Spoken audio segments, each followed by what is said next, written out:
I've seen like construction companies will tend to throw a lot of energy at kind of going through a rebrand process, but then kind of have this tendency of like kind of saying, we're done here.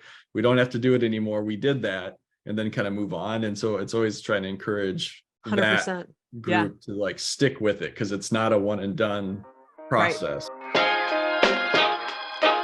Welcome to Spill the Ink, a podcast by Reputation Inc., where we feature experts in growth and brand visibility for law firms and architecture, engineering, and construction firms. Now, let's get started with the show. Hey everyone, welcome to Spill the Ink. I'm Michelle Calcote-King. I'm your podcast host, and I'm also the principal and president of Reputation Inc. We're a public relations and content marketing agency for architecture, engineering, and construction firms and other professional services firms. To learn more, go to rep-inc, that's inc.com. So today we're talking about branding in the AEC industry, and it's not a term a lot of architecture, engineering, and construction companies have a lot of familiarity with, but it can be quite complex and impactful. It balances lots of visuals, the needs to speak to diverse client base, and you've got to effectively communicate your team's technical knowledge and expertise. So what do construction firms need to know to build a brand that resonates with prospective clients and employees? So we're going to tackle that in today's episode. And as part of that, we have welcomed a guest that I've had the pleasure of working closely with on a large construction company rebrand, Mark Wierda. So he's joining us today, and he is the co-founder and president of Cultivate Brands. They are a brand agency, like I said, that my agency partnered with on a rebrand. We worked together to launch a new brand for an 85-year-old construction company. Throughout the process, I was really impressed by Mark and his team's brand strategy and creative work. So I'm excited to pick his brains today. So welcome to the show. Thanks so much, Michelle. It's a pleasure to be here with you. Yeah, I'm excited to talk about this. So, because you and I've been kind of deep into a rebrand for quite a while here. So, well, one, if you don't mind, I kind of made a short intro about Cultivate, but tell us a little bit about Cultivate. And, I know you're one of the founders. Give me a little overview of what you guys do at Cultivate. Yeah, no, thanks. Yeah, we have a relatively small team, about 15 folks on our staff. We're based here in the Chicago area and the Southwest Montana area in the Bozeman community. We got our start, back in 2005 as a bunch of creative shop taking whatever projects we could find. And I think for us, like kind of the big epiphany or whatever was realizing that even though we feel good about maybe the projects that we'd be doing, the creative we'd be making, our clients would feel good about it. If came to a point where we realized, like, if the foundation wasn't good, if we didn't have the right information, if we didn't really know that kind of that core idea or why we were making what we were making, like it really impacted the effectiveness of any of the work that we were doing. And so that, I think, required a lot of soul searching for our team, a lot of kind of thinking about like what do we need to do to put our team and our clients in a better spot, because when we're doing any of this sort of creative communications work, any of that, and really settled in on this idea of brand and branding. So yeah, and it's so important today, especially kind of in the online world, I think, to have a really distinctive brand. Let's talk about construction companies, and what would you say is unique in that industry when it comes to branding and having a strong brand, developing a strong brand? Yeah, well, I love your perspective on this too. I think, not to oversimplify it, but a lot of times we've seen that for a lot of construction companies, they've just never really considered it. Like they've never really had to. A lot of times these companies have been around for generations, and it's always been built on a handshake and relationships, and like, for them, branding is, it kind of starts and stops on the sign, the logo, or whatever that's on the door. And now there's like all these kind of new pressures in terms of labor shortages and material, and there's like technological advancements. And so now like the way that they've maybe done business for decades is not sort of the gonna work as effectively as they have. I know that's not everybody. I don't know what's been your experience with Yeah, that. I agree. I think it's a couple of things. I think it's one, yeah, just how, and we see this in every area of professional services that we work in, that it's really transformed from it's still a relationship business, but the way relationships are formed has gone from just a offline thing to an online thing. And I think in an online world, brands are more important, just in, we have so much information thrown at us. So having a clear, distinctive idea of who this company is, what it stands for, what it's about, helps kind of people Yeah. process and understand, okay, this is who rather than it being Joe, the guy I see at the Rotary Club, once a month, and I have, I have this good relationship with them. It's more about who is this company, and especially like you said, with the attracting employees, and that being such an important, and keeping the right people, the brand, what does this company stand for? What kind of careers is going to be for me? Those things become important, and branding becomes really important. One of the things I liked about the work that your team did was kind of showing, when working with this one particular client, quite an old client, showing how brands have evolved over the years. Tell, if you don't mind, kind of talk a little bit about that. In terms of what I thought was interesting was the helping them understand that when we're talking just purely a logo, the trends are more towards simplification of a logo, kind of paring down a little bit of the design, so that tell me how brands have evolved over years. Yeah. Okay. Maybe to answer that, if I could maybe take one step kind of before that, in terms of just kind of what we mean by branding and what a Yeah. brand is, and then Mhm. I'll answer the second part. I mean, I think when we talk about what is a brand, we would kind of say, like, brand is really that your brand is what, and you hear this, like, your brand is what others say about you.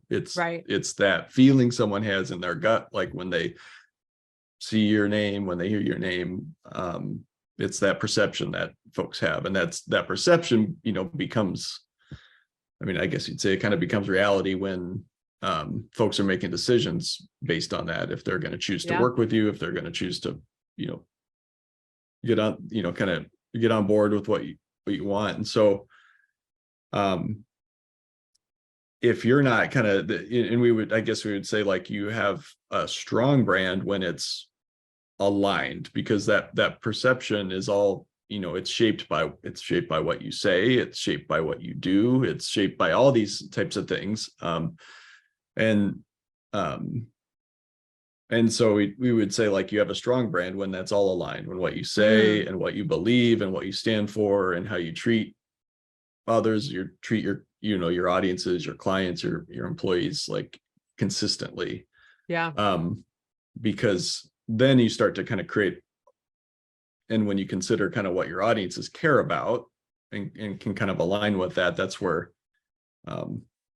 that's where kind of that strong brand happens. And Yeah. so, your question was, how does it evolve? I think a lot of times the branding evolves because, like, in the case of the client we've been working on together, they're in some ways, like, their business had evolved, Right. like, where they had, their branding, like, their visual identity that they had was kind of rooted in a type of work that they really did, a couple 10, 20 year, even, years past. And now, even that had shifted. And so, like, kind of that kind of pigeonholed them into kind of a way of working that wasn't representative of who they are now. And I think I see that a lot of times where, yes, to your point, like, there is a move to just kind of go simpler and stylistically, kind of all of that. But a lot of times it's driven out of, if there's a misalignment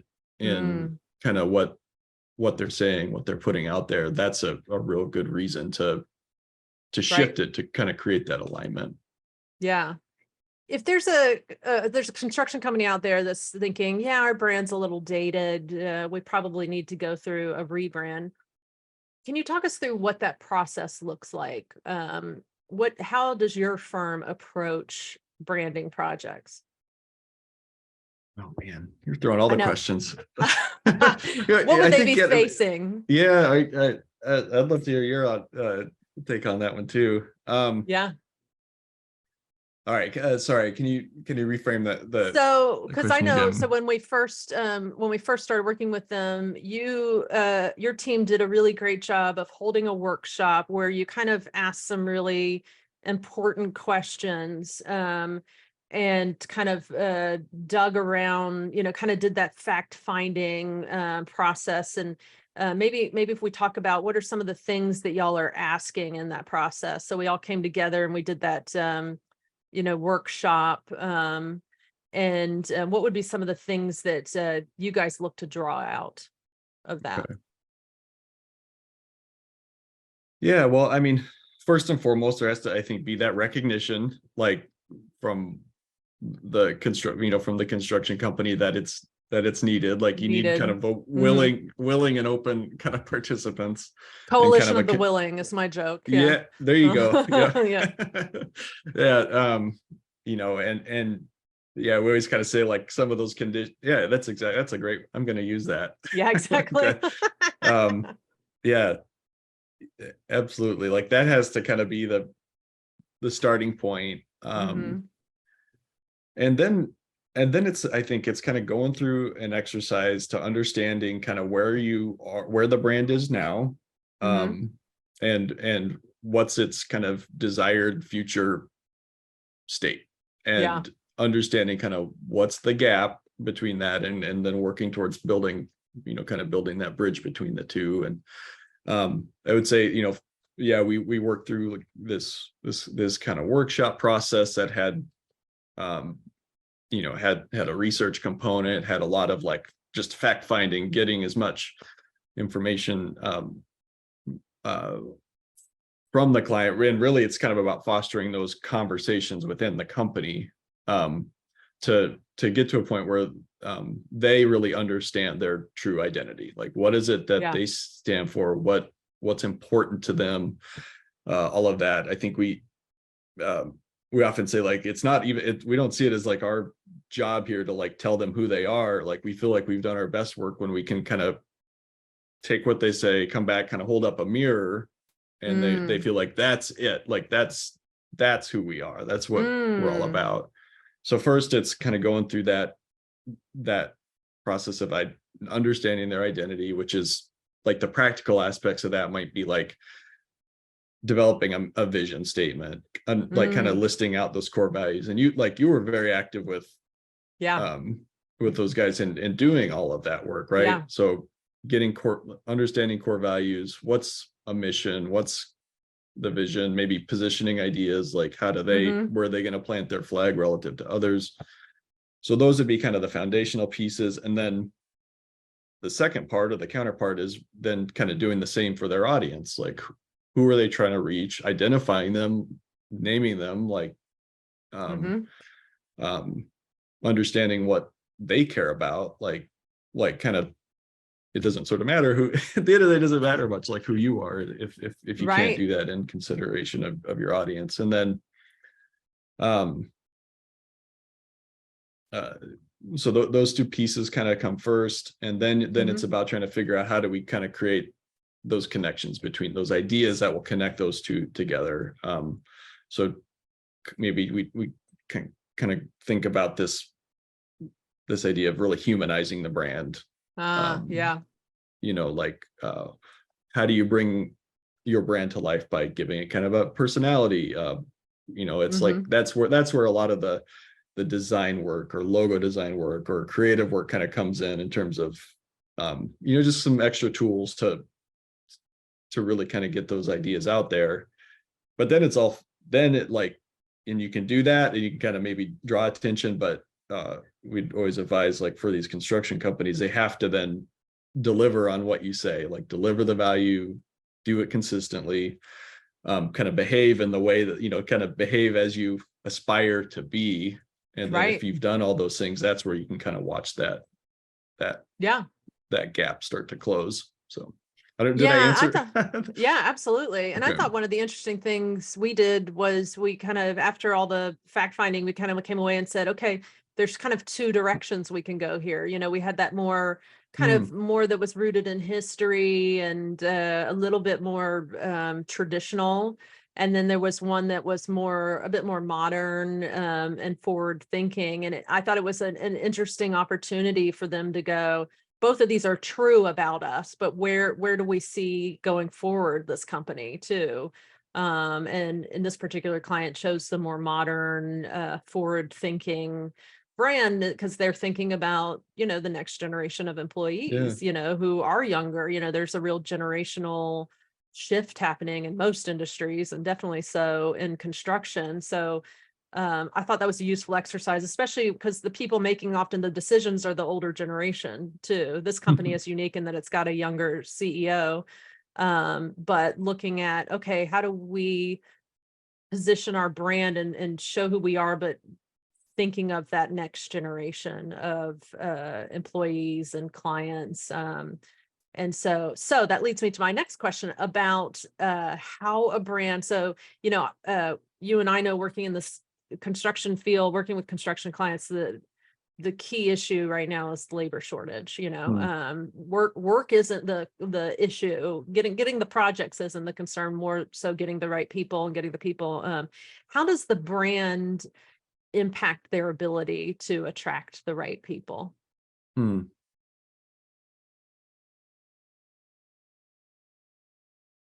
That's a great question. I think there's a few ways. Like, on one hand, there's like an awareness component. Like if the brand Mhm. is out there, if people see it, know it, like there's already there, you're starting to sort of draw attention to, um, the potential labor market, if you will. Mhm. But I think I would say that the other piece is having a strong brand it can really help kind of pave the way so that folks already kind of know what you stand for, Right. or what's your reputation, what like there's already a sense of like, do I, is this a place that I could see myself? Is it Mhm. exciting? Is it interesting? Is there going to be opportunity for me to progress in my career, things like that? And so I think, for anyone who, like, especially if there's um, the a labor shortage, like a struggle to find folks, like you Yeah. have to give more reason to choose you over somebody Right. else. And and a strong brand, which really just is sort of a way to say, like, you've got a well-aligned organization who knows what they stand for and knows where they're going. Like that's where that can really help.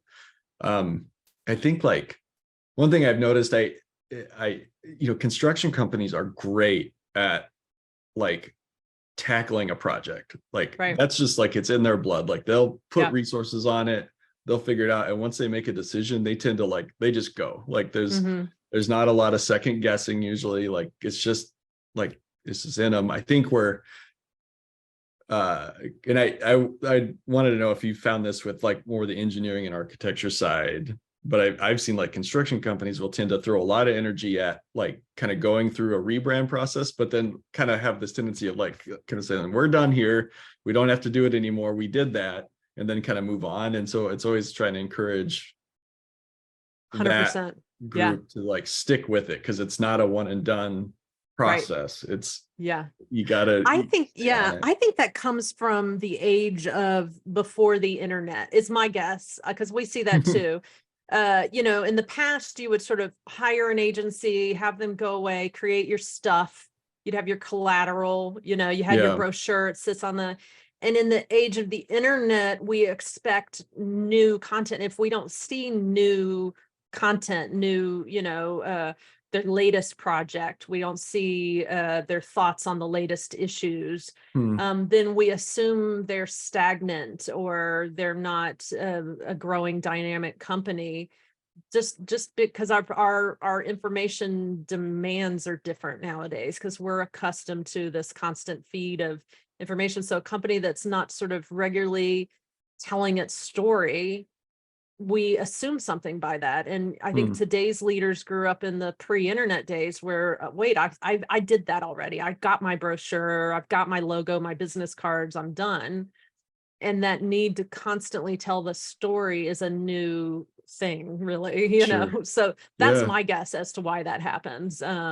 And we see it not just in construction and other industries. Yeah. Because it's a wait, that's not my job, but it is your job now. I wrote this blog post a while back about, there's no long, it's not a one and done anymore. It's a unfortunately to have a good, strong brand and reputation, it's a ongoing regular Hmm. process. So you got to tell your company's story, because of how people expect to be fed information nowadays, so yeah, it's interesting that you saw it from your side of things. So What's been your experience with how a company's brand contributes to the effectiveness of any of the ongoing PR work and things like that? it's pretty important. So if we have a client, because we're definitely more focused on PR and my agency, I mean, we do a full range of services, but PR is our number one. I always say to them, look, we have no problem getting attention to your company. That's what we do. Hmm. But once they get there, if they're not seeing, I always tell them to sort that side of the house first, develop that. So because what we're going to do is if we get attention to your company, people are going to come to your website and your social media feeds. They're going to request information. And if it doesn't align with what you're putting out there, you've missed a huge opportunity. And so it's really important to get things like your brand and your website and those things first before we start, creating that engine of attention, really, of media articles and your social media and all those things that you do on a regular basis. Because otherwise you've really lost the opportunity. It's not worth it. It's not worth it to do all that if they then come to a website that is really old, a brand that looks Yeah. out of date. They're not saying anything on social, that kind of thing. So that's where I see a disconnect. So I will often, because we don't build websites, if I've got a client that the website's terrible, I'll say, we got to do this first, before we kind of kick that in. So Yeah. yeah. So, what are some of the common mistakes you see construction companies make with branding? It looks like I might have jumped the gun on that question. I like Yeah, the exactly. one, yeah, that one mistake is just kind of seeing it as kind A of a one and one and done. done Hmm. kind of a thing. That's probably the biggest mistake. I think uh,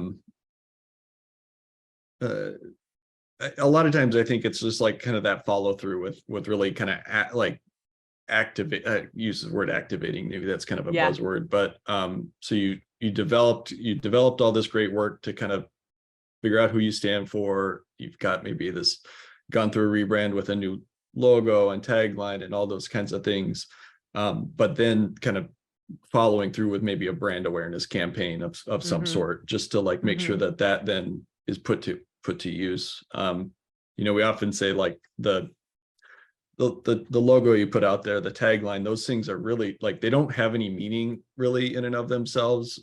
They have some based on the style and all of that, but it's more about how do you start to attach meaning to that. And so I think just encouraging construction companies then to figure out ways to tell that story, and then just using some of the low hanging fruit might be to craft, at least the things that we see is like maybe you're telling stories. We've gone through the work to figure out who your audience is. Maybe it's like putting that out on social media and putting a little bit of an ad buy behind it that's very targeted, but just to ensure that it's getting out there and in front of folks. Or on the recruitment side, developing maybe some strong creative that really speaks to that workforce that you're looking to attract, and then again putting a little push behind it so that it goes out there. The other, I guess, well, in this, I guess, a mistake, maybe an example that we saw or we've seen in the past is if you can then just make sure there's some really great on the recruitment side in particular, that there's great follow through. Like what I mean by that is we had a client here, a building materials company in Chicago. Finding truck drivers was just been hard. And so there was a lot of effort putting together this campaign to really try to attract folks to leave their current job, maybe driving garbage trucks or other delivery trucks, and come work for them to drive a ready mix truck. And one of the most important things that the company did was, in addition to the recruitment campaign, they really worked hard on the experience that these recruits had in onboarding, because what they found is that they would sign up, they would come, but they would drop out of they would leave after the first day or two on the job because it was just too overwhelming. And so they worked really hard to create kind of like this experience for the first couple of weeks of training, to really kind of bring them to reset expectations, to kind of like help them understand what they're going through in a way that was consistent with the messaging that was put out there in the campaign, and just to like see that was aligned. Because that was a case where they would attract a bunch of people, but if they'd lose them once expectations were right, then it was just more. That's fascinating. More work. So your prior point about attaching meaning to a logo and a tagline, I don't know if you've seen that movie. There's a movie out about the Nike deal with Michael Jordan. I don't know if you've had a chance to see I it. haven't seen that yet. Would you recommend it? I do. Yeah, it was great. And one of the things that it was fascinating to watch them talk about, these were executives within Nike, and they're talking about, have you heard there's like this new tagline they're talking about called "Just Do It," and to hear that from this was, I guess, in the 90s where they were talking about it. If you'd been in that meeting where it's like a swoosh mark and "Just Do It," you'd have sat there and thought, what, Right. unless you're, and they have attached such meaning to that through their ongoing, so where now we get it, we get what they're saying by that, but without all that it would have been a useless, just do it, so it was, definitely from a brand guy, I think you find that movie fascinating. I definitely did from a PR side. So yeah, good stuff. So second to last question I'd like to ask. So how do you guys stay on top of kind of what are those kind of, or we talked about how brands have evolved and that kind of thing. How does a creative make sure that he's reflecting how brands are? Is it just kind of watching what other brands are doing and helping them stay relevant? And there might not be any way other than just kind of working in the industry and seeing how brands are changing. But how do you do that? Yeah. There's probably like any industry, there's folks who tend to rise up as kind of really leaders, thought leaders. And so I think we try to stay pretty in tune with that, participating in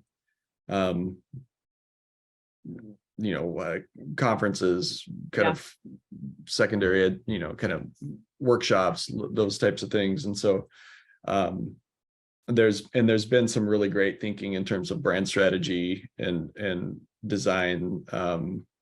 There's a group out of Southern California called The Future, Chris Do, that we love to kind of follow and kind of just learn about how to do our work better.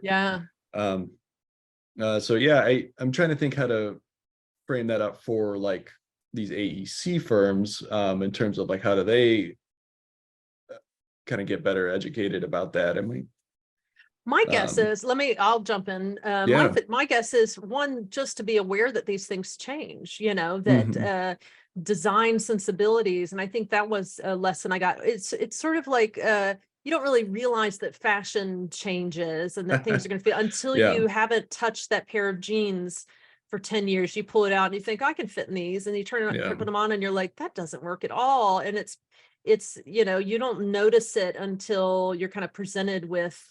And so the point that these things change and how and how your target audiences perceive you because of those changes is impacted. I think that's something that they wouldn't be aware of that unless people like us told them, because it's not their job to be aware of it. So just being aware of that and then working with somebody like you who stays connected, but being open to the fact that these things change, and you've got to, if you look at any major brand, they have evolved, any like Yeah. a McDonald's or a, Amazon or a, these things, they evolve. So they don't just stick with that same brand for the same reasons that, you shouldn't wear your 10-year-old pair of jeans. Sure. Would you agree with that? Yeah, I agree. I mean, it makes Yeah. me think of the client we worked on together where the owner kind of recognized like um he kind of used the analogy of like the construction projects, the infrastructure projects they build, which I thought was really Yeah, good, where he's like, I agree. we'll like we 100% stand by the work that we did at that time. It did exactly what it needed to do. It was great work. Things have changed, like things break down over time. If like things move towards disorder, and takes work to kind of keep at it and keep it together and keep moving forward. And so he really kind of saw their rebrand as an opportunity to just like honor kind of what his father and previous generations had done before, and like kind of really think about where they were headed. And I think the result was they, like, in some ways, like their visual identity became simpler, stronger, more clear. It spoke more to kind of the core of who they were and like the what that they did, to where yeah, that's spot on. I agree. I remember hearing that analogy he made. So the analogy was just like so bridges, roads, when they have to be updated. This company built the first generation of America's highway system. We're now looking at a need to refresh that and update the infrastructure, and it's the same way. And I think the idea there was that they had a lot of, this is a company with very strong culture internally. You've got people who've worked there generations who had a real affinity and nostalgia for the current brand. So he wanted to make sure and to give them an understanding of why would we change something that everyone feels so connected to. And I think it really turned out well when he was able to kind of explain it that way. And for them, it was definitely going through that process of just kind of calling out and naming the things that they'd always stood for, but never really identified. And formalized, so that exactly. so that they could then like make it go farther, so that they could move from just kind of a core group who understood it because they'd been there and they'd been a part of building it, to something that was really transferable. And I think like that's kind of the power of branding or a brand there, is it really helps transfer that kind of those ideas. So yeah, that's great. Well, this has been a great conversation. Thank you so much, Mark. So we have been talking to Mark Wierda of Cultivate Brands. If our listeners want to learn more about your team and what you do, where should they go? Yeah, probably best place is just head to our website, cultivatebrands.com. Great. Well, thank you so much for joining me. Yeah, thank you, Michelle. Thanks for listening to Spill the Ink, a podcast by Reputation Inc. We'll see you again next time, and be sure to click subscribe to get future episodes.